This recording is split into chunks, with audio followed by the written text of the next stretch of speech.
Hi, I am Shane Brinkman Davis Delamore, and this is Code and Optimism, a place where I explore how to solve problems faster with software. Today's topic is, what does that mean, solving problems faster with software?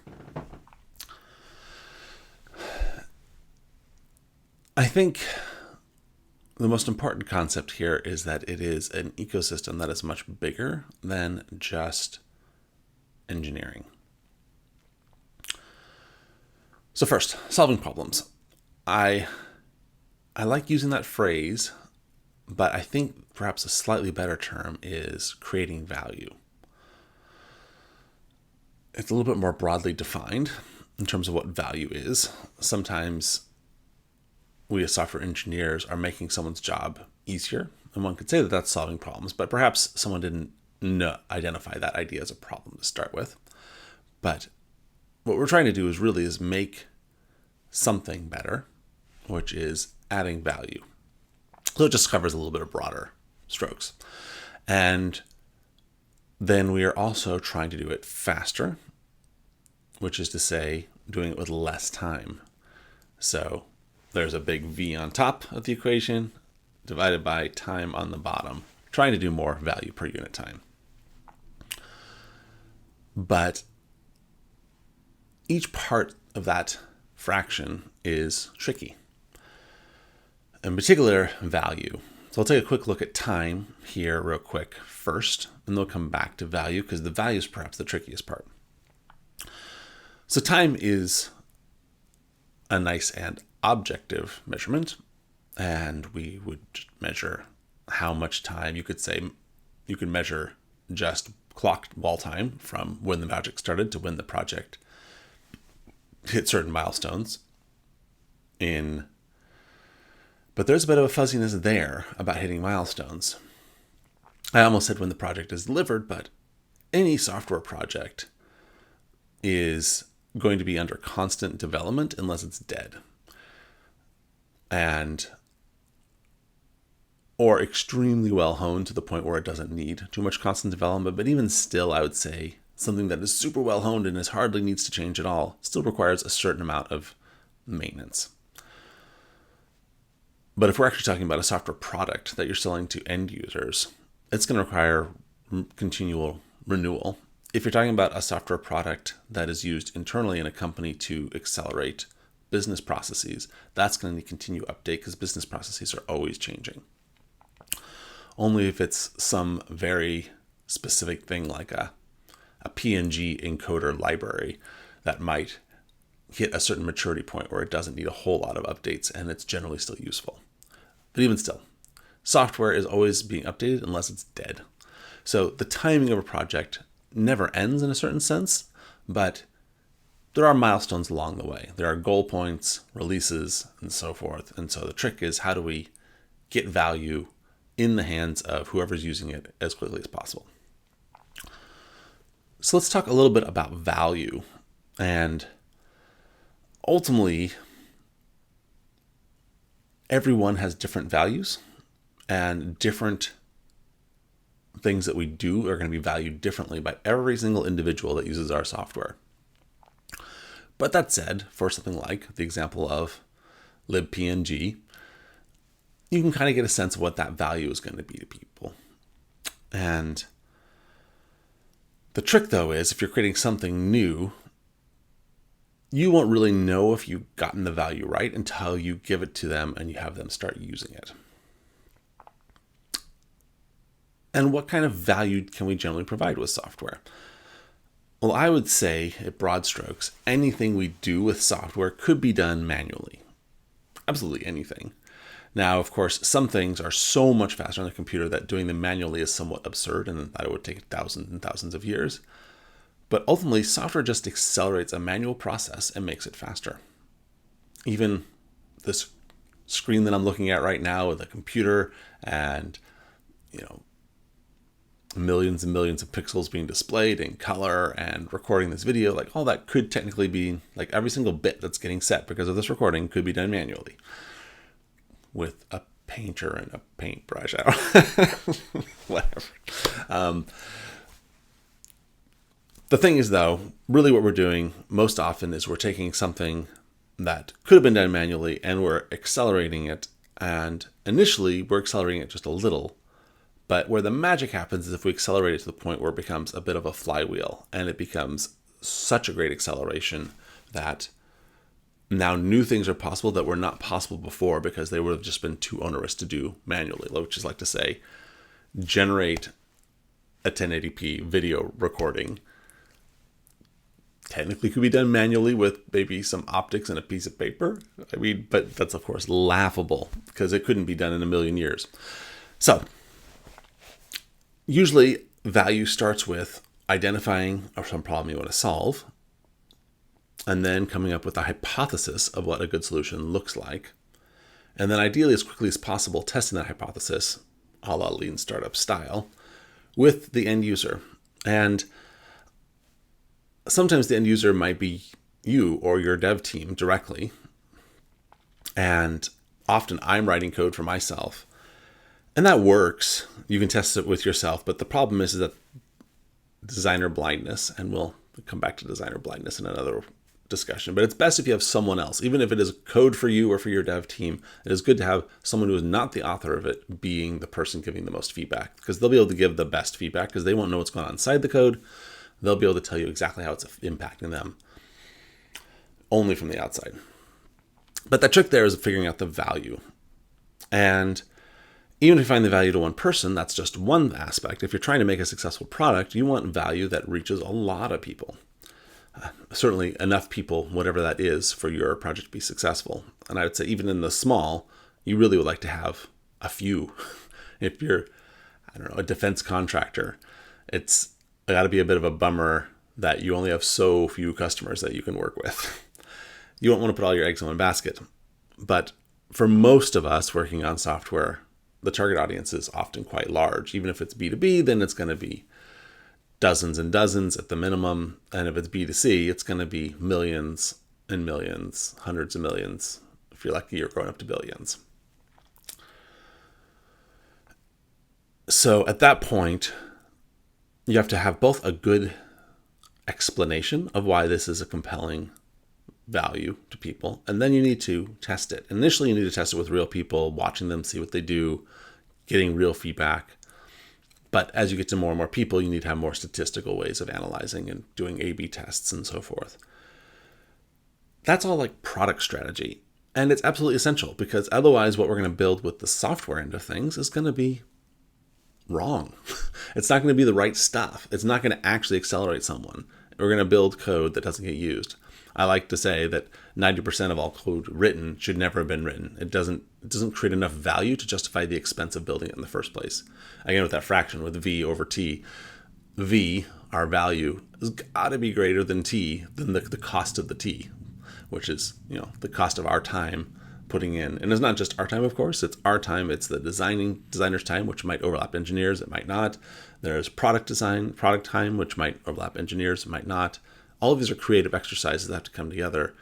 If we are consulting, in the case of what I do on a day-to-day basis with GenUI, you have to really integrate deeply with the client to understand what their understanding of the industry, because they have insights you don't. And then, of course, there's dealing with the actual fact that this costs money in order to spend all this time on such a production, and you have to manage all that. There's a whole production that goes around to actually solving problems with software. So we'll definitely do some more episodes on the product end of software, of how do you find that product market fit? How do you know if you're actually really solving problems? How do you know if they matter to people? But one of the things I want to just say here also is that trickles all the way into every little minute decision we do on software.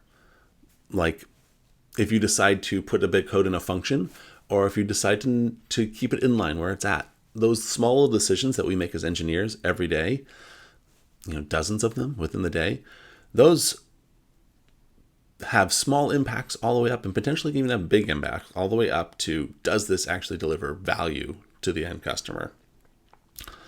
And part of this podcast is hopefully giving ways to engineers to have more insight when making those small little decisions on the day-to-day basis on how to make them deliver maximum value to the final user of the product for the time that we put into this. So I'm going to close and talk just a little bit about the engineering aspect of this, and I suppose maybe a little bit more back on the time. They kind of overlap. So delivering maximum value per unit time from an engineering perspective, assuming that we are working on some type of agile, trying to get stuff launched as quick as possible, sprint cadence, or maybe we're doing shape up and we're doing 6-month blocks. We're doing some small cycle where we're going to release stuff on a periodic basis. Let's assume that that's the sort of product delivery strategy end of things. And then let's just focus on what we're doing with engineering now. We need to figure out how to first we're going to be working with product, or maybe we are solo entrepreneur and we are product, to figure out what the best prioritization is going to be for what we're building in terms of what's going to deliver the most value per unit time and what is holistic, a whole solution. Sometimes, great, we can do this great feature, but feature A doesn't come with feature B. Feature A is kind of useless. So you have to figure out what, at this next release, whatever the cycle is going to be, delivers value in that unit time, real value. And ideally is simplest to do from an engineering perspective. But again, let's sort of set that aside and presume that we've gotten through all of those muddy waters and we've made some choices about what we're going to build. We need to build that as fast as possible. And we need to often not worry too much about the future. As engineers, our tendency is to overbuild. It always is. It's even mine. It's one of the tendencies I have to always fight, is overbuilding. One of the most useful parts of my early career, when I was doing software and stuff before college and getting paid for it.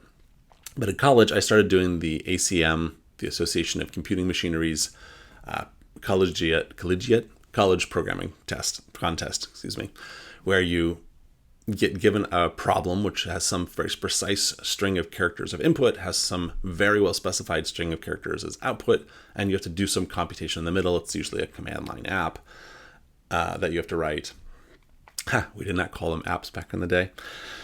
And you have, at different levels, you have different amounts of time, but you kind of need to be able to solve them in about 40 minutes. You need to be able to have a solution that is exact, like meets the specifications exactly within 40 minutes. But the crazy thing about that, and my realization, is that the code that you write, they never looked at. It literally could be as ugly as possible, and it could have as many gaffes and bad programming practices as possible, as long as it met the specifications exactly.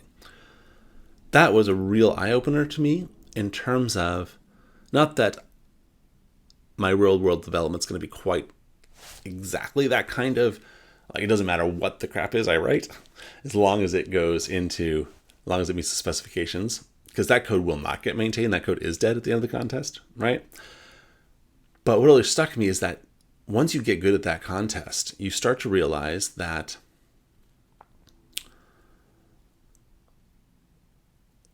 what we take as good engineering practices often gets in the way of actually getting things done quickly, and is often premature. There's a time and a place for each level, but particularly when we don't even know if what we're building matters, that first MVP release, ugly is good. We need to build fast. And even if what I've realized throughout my career, like as I led to getting to building Caffeine Script, and I started taking seriously the concept of like, well, what does it take to make very small, continuous incremental improvement in our ability to write code faster? You can actually end up getting to the point where you're learning how to write beautiful code also really fast. And that means removing all these little obstacles, all these little things that don't really matter to getting something in the hands of the customer, getting that feedback so that we can iterate. Because most likely you're going to throw away that code. 90% of code shouldn't be written for the cost of what it was written at. So with engineering, I think we've picked our goals. We've got some idea what we're going to deliver this next iteration. And we need to understand those specifications very precisely. I guess it can be kind of hand-wavy, but we need to be conscious that things like quality are a specification. There's no such thing as a perfect code. There's no such thing as perfect quality. There's some quality level that's appropriate for this delivery, and everything we write should be at that quality level. We do expect the code to need to be probably maintained in a following up iteration, and so we want to do some basic stuff that's going to make maintenance make sense. And that could be getting the right amount of automated testing in there. And again, if we're very early on, that's probably pretty light, but at all times there probably should be some. But you decide on your project what's the right amount of automated testing and how you want to go about it. And there should be some basic good modular design, which we'll talk about in another episode. And also I had an interesting conversation recently about premature optimization. This is probably a whole nother topic. There are really two forms of optimization, of course, and one of them is algorithmic design, and one of them is constant time performance improvements. Both are important to achieve the performance goals, but algorithmic time is a good thing to do early to get some sense of what the scalability of your algorithm needs to be and choose the right algorithms that are going to match that scalability right at the beginning. That is never premature, as long as you're targeting just the next set of specifications and the very broadest of horizons. Like, oh, we're going to, this is B2B. At most, we're going to have hundreds of thousands of customers. Our database only needs to do X, Y, Z. The database is not the high throughput part of the system. Or conversely, we're going to have hundreds of millions of users. Our data store is going to be hit crazy hard. We're going to need to have some really scalable data store. You can kind of have a sense of where you think this product might go early on, and making those choices early on is going to make your life easier down the road. What you don't want to do is any of that constant time, which is, if I unroll this loop, if I do this little tweak there, if I change the order of the code here, it's going to speed things up. You might do that as a spike in the sense of, I don't know how much this is going to speed this up. It's going to matter later. I want to just understand it better. So you do a quick experiment to understand it, but realize that's burning time. That is right there increasing the denominator of your fraction. And you don't want to do that unless it really is important. Or if it's sort of fun. There's a certain amount of space in programming for fun. Like, I'm just going to do this little side thing because I care about it. There's a small budget for that, I think, always. I think that's critical because there's serendipity along the way and you want to take advantage of that serendipity. But the rest, we just need to get out the door quickly. It should be clean code. You should be good at clean code as you're writing lots of code. It should be well modularized. You should be doing that right from the beginning. And that's really important because well modularization makes refactoring way easier, which is just refactoring is life. That's what's always going to be doing. You should not shy away from refactoring. It's another topic. If you're doing agile, you're doing refactoring. Refactoring is basically your bread and butter. You need to get good at it. So this is a bit of a high level talk. We'll get into the weeds on all these issues with later conversations. But I thought that this might be an interesting, again, sort of foundational round, talking about product choice. What we're building is absolutely critical to delivering value faster. Because basically, if we make bad product choices, it's a goose egg at the top of our fraction. Our value just goes to zero. Those initial product choices. Making good design, which is sort of taking that high-level strategic idea and then making it into a concrete, actionable product. Like, here's what this MVP is going to look like. That's sort of, I would say, the product, switching from like the high-level strategic product down to the product design. And that then becomes, in the case of our stuff, often UX design, but it might be any number of other bits of design. What does this product look like in terms of the interaction between the human and using it and the device itself? Or if it's an API, what does the API look like? What is the interface between the other client software and our software look like? That's what the product's going to be doing. And that's an iterative, interactive process, and engineering should be involved because engineering, often there's multiple ways to skin the cat, as it were, and engineering is to be able to say that way is 10 times easier than that way. And that's going to impact our cost, our C at the bottom of our equation dramatically. Once we get all that done, then it becomes a question of what can we deliver quickly within a certain chunk of time, and we're going to be working through that and trying to figure out how to get that done as quickly as possible with as little overbuilding as possible, and trusting that we're going to be able to refactor it later. We're going to use some of these baseline good coding skills so that refactoring is easy, but we're going to try to do it in as few little bit of code as possible that has some basic good big O algorithmic foundations for the long term. But otherwise, we're not going to worry too much about tuning. We're going to get something out there so someone can use it, because quite often accelerating a human process, if we're delivering directly to people, humans are slow. Things happen in seconds for humans. If we can accelerate it into computer time where it's milliseconds or hundreds of milliseconds, that's usually a win for the first iteration. So I think that's where I'll leave you today. I just want to keep in mind when we're talking about solving problems software, faster with software, it's a whole ecosystem of things that have to all go right. We have to really, really focus on getting the V on the top of the numerator on top of our equation to be as big as possible. And that's not just a one-shot deal. That's an iterative, going back to iterative deployment, getting feedback, iterating, going back again. And we also need to be really, really focused on the C, the cost on the bottom, or T for time if we're doing purely time, but cost kind of covers everything, which mostly is time in engineering, but is other costs we need to pay attention to as well. And figure out how we can get things fast. And sometimes it's going to feel a little bit ugly, and it's okay to get ugly. I think we as engineers start to get afraid of getting ugly. I might have a whole topic on that one too. I'm going to take some notes on this, but my experience is I learned how to get really ugly on that ACM competition. And since I've learned how to change those ugly skills into still producing beautiful code. It is a little different than the previous beautiful code I was writing, because it's something I could write fast and quickly, and it's not trying to meet any ideals other than meeting the specs. But you can, when you practice writing ugly code that is good in the sense of meeting specifications, you can start to learn how to write ugly code more beautiful. And I'll just leave you with that thought. So thank you very much for spending your valuable time with me. It's much appreciated. And remember, all problems are solvable with enough knowledge.